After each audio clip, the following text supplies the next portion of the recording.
There was a phone call similar in nature to this one that did not go very well for someone else that we know.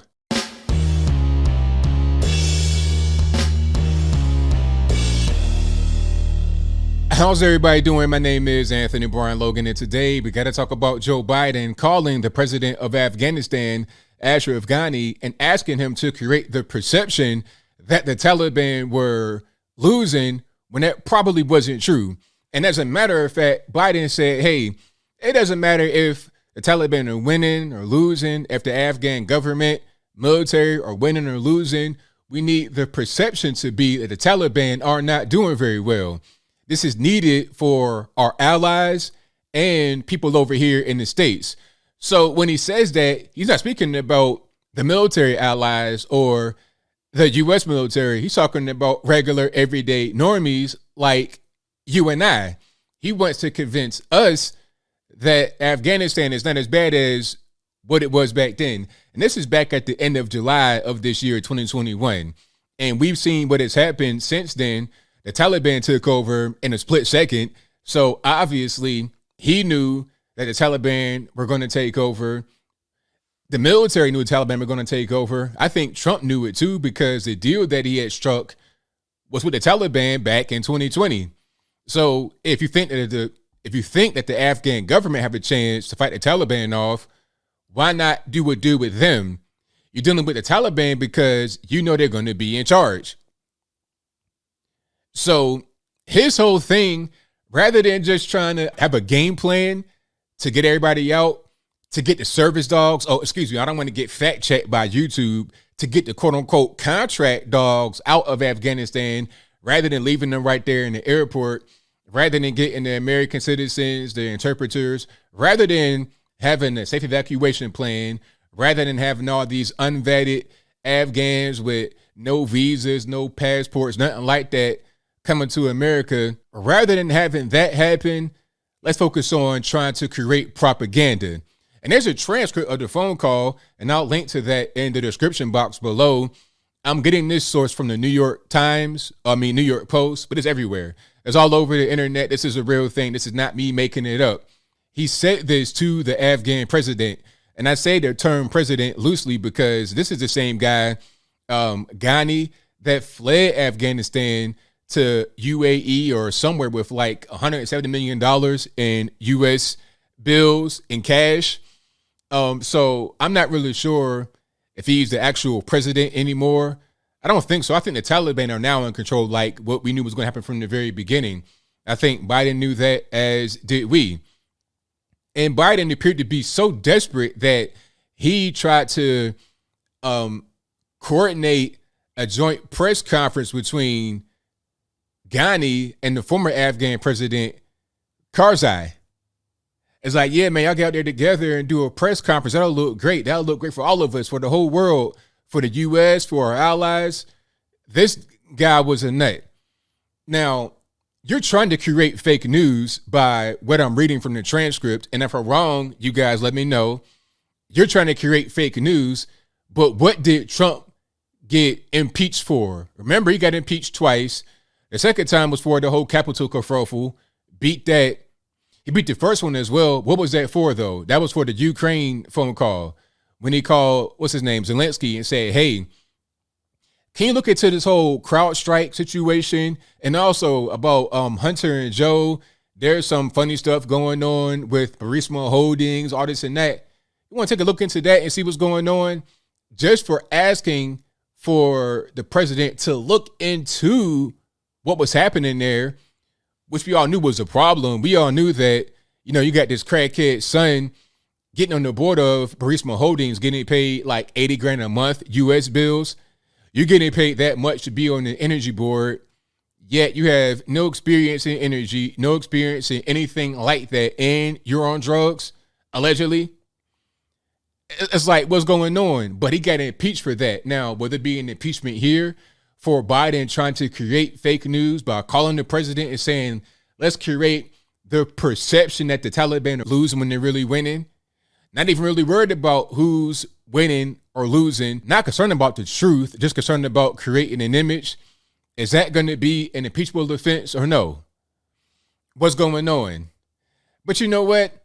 This is just yet another episode in this whole dumpster fire that's been the Afghanistan response. Big dumpster fire. Okay, first, what was it? We're just going to totally ignore the deal that was already on the table from Trump and the Taliban to get out on May 1st. We're going to totally ignore the May 1st deadline, and we're going to just discard the plan that he had in motion. People want to blame Trump for the whole situation happening, talking about, oh, there was no other way. It was going to be the same thing regardless. No, it wasn't going to be the same way because Trump had a plan that was discarded. They did not follow Trump's plan. I mean, the first blues clue is that the exit date was May 1st, and they didn't do that. The Air Force, the air support was taken away. The civilians left behind. You left behind these contract dogs at the airport. It was a hasty retreat. You're trying to do things now on the back end that should have been done months ago. There was no plan here. And if there was a plan, then I can't tell. I believe there was a plan from Trump that was discarded. It's clear that's what's going on. All right. So how are you going to blame Trump for that? But then you leaving all this military equipment for the Taliban. We knew the Taliban would take over. And from Biden's phone call, it looks like he knew the Taliban would take over as well. So why not just take some of that stuff out? The way they left was ridiculous. It was hasty. There was no plan. It's a dumpster fire, and we're seeing it play out. We got all these refugees washing across our shores. Why? It's because there was no plan of a proper withdrawal. People were pretty much just left out there scrambling to leave because there was no plan. There was no real way to exit. And now here we are dealing with the consequences. But as I close, I want to say this. I want to see what the media does with this story. This is kind of a breaking news story. I want to see what the media does. We saw what they did with Trump. Anytime he did anything, he could have had the sniffles to say, oh, he's suffering, he's sick, he's old, he needs to go lay down somewhere, he's about to get tossed out of office, 25th Amendment, all this, that, and the third. But when you have these constant mistakes, gaps, whatever you want to call them, from the Biden administration, they're pretty much ignored. I think the Afghanistan thing is the first thing that has gotten bipartisan, that has gotten bipartisan admonishment. The first thing. But there have been plenty of things to get on Biden about.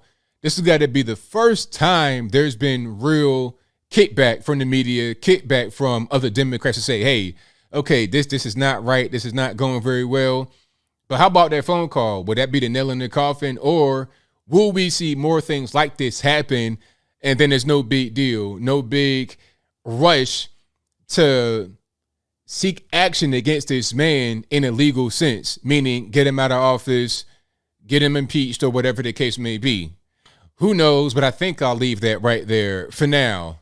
And what say you? How do you feel about this phone call from Biden to the quote unquote president or the quote unquote Afghan government, Ashraf Ghani? Was it an innocent phone call? Was nothing going on there? Was it something that should be looked at? Maybe an impeachable offense? Whatever thoughts on that are, let me know in the comments below. I think that if Trump got impeached for the Ukraine phone call, then this must be an impeachable phone call as well. I mean, the president has been sent. If you call a sitting president of a country and ask to have that president investigate your potential political rival in Joe Biden, because remember, when that phone call was made, Biden hadn't been elected yet. This is during the campaign or sometime close to the campaign. Okay, this was right around then. So it wasn't even about, oh, this is a guy that's in office right now. The guy was going to be in office. But in this case, you have a president calling a president and asking him to make things look one way for the public as far as the Taliban and the Afghan government, to try and deceive people, saying it doesn't really matter if the Afghan government are winning or losing. That's not even really the point. The point is that we have to have this image out there like the Afghan government are winning and the Taliban are losing. to spread basically fake news to the American people and to our allies. Is that a good thing to do, bad thing to do? Whatever your thoughts are, please let me know in the comments below. And that's all I got to say for this video. If you like what you heard, please comment, rate, share, and subscribe. Peace.